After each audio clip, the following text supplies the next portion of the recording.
Hey guys, Seamus here, back again on the final on our big rig group build, hosted by Jeff's Model Garage. Right, finished, once and for all. Wasn't a bad kit, fit issues here and there. Problem areas really were the decals. They're almost like a plastic textures to them and they're cracked in places once the decal softener had went onto it. But we managed to get them down as best I could. But decided to leave the skirts off after scratch building them. Now this is the passenger side. I just think it looks a bit more rugged, and when I put the cards, the side skirts on, it hid everything, so you weren't going to see it. So I went for more rugged appeal, so I did. But I can fit them at any time, so there's no problem there. But we've got other lights in it. We added a touch switch inside here. We'll see if it works. There you go. You'll see just the interior there. Unfortunately, still a bit bright outside, so you're not going to get the full benefit of it.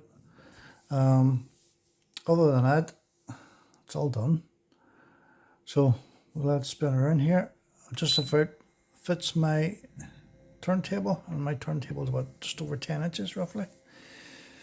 We did add a wee battery box, or toolbox should I say, and that's where all the wires and resistors and all are and so forth in the back here. And it is, oh, you can open it. It's just one of these here I store my blades in, my new blades, so you can pull it open like so. It's just on a wee plastic hinge of the box itself. So if I ever need to get in till it replace maybe a resistor or something, I can get in through this end. We didn't add our sound module, we took it out. There was something wrong with the module and I hadn't got time to wait about for a new one. So there's no engine sound with this one. I did light the dashboard, as you can see here. We'll pull all suit up in a minute. So let's spin around again.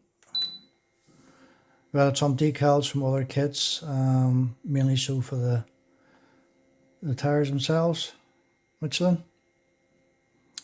We added our top spot lamps from another kit, and obviously our beacons.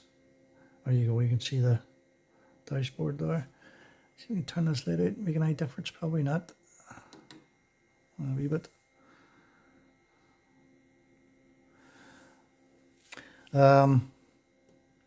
Decals, as you can see here, is all we just got in the box basically. Two eagles either side. There was none of this up and over. I did show it in the last video. I didn't do a fade in. We just kept it a straight line all the way up and added a decal to it. Kept it nice and crisp all the way up across the hood and bonnet and windbreaker. Got a big decal to the front of it here as well. And I didn't add any of our pogo sticks. I kept those off. I'm going to keep them for another build. What else did we do? We added a wee aerial to it here from my son's guitar strings. He replaces them every week or so, every 2 weeks. So we've plenty of them for other builds and so forth. So see if we can get this up without breaking anything off. It is a bit of a tight fit. Turn this light on again. There's a skirt of breaking the wee straps that goes on the side here. I did add a magnet too as well, you can hear it maybe.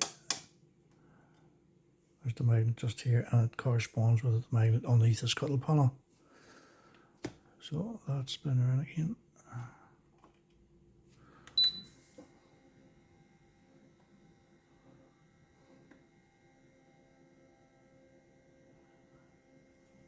Turn this out. And we'll check our tail lighting again. There you go. Should be a bit better now.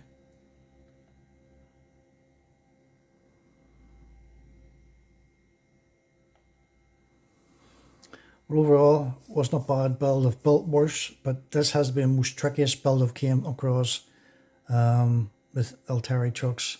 First time building this particular Scania. I've built loads of the flat noses before in the past, but this one here, it was a bit challenging.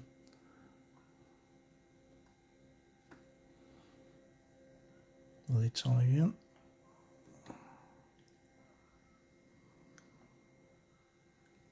we'll put this hood down again. Hopefully it won't break.